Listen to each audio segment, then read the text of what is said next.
Je vous parle maintenant d'un chantier vertigineux après Notre-Dame de Paris, la restauration de la basilique Notre-Dame de la Garde qui surplombe la ville de Marseille vient d'être lancée. Stéphane Burgat pour Europe 1 était là pour la pose de l'immense échafaudage. Après avoir reçu leur bénédiction, les ouvriers installent grues et échelles avant 8 mois de travaux de haute voltige pour le directeur d'exploitation Christophe Sernin. Il y a 40 tonnes qui vont devoir monter là-haut sur la terrasse pour pouvoir emmailloter toute la Vierge. Le piédestal est à 60 mètres et après vous rajoutez 2 fois 10 mètres pour arriver au sommet de la Vierge.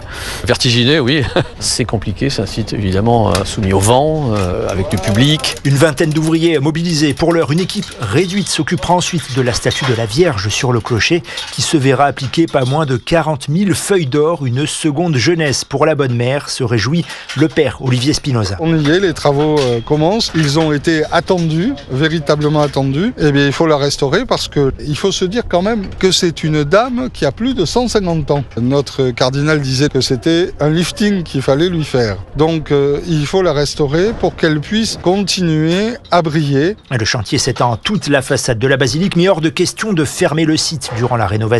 Les accès seront régulés, oui, mais toujours possible, rassure le diocèse. Marseille, Stéphane Burgat, Europe 1.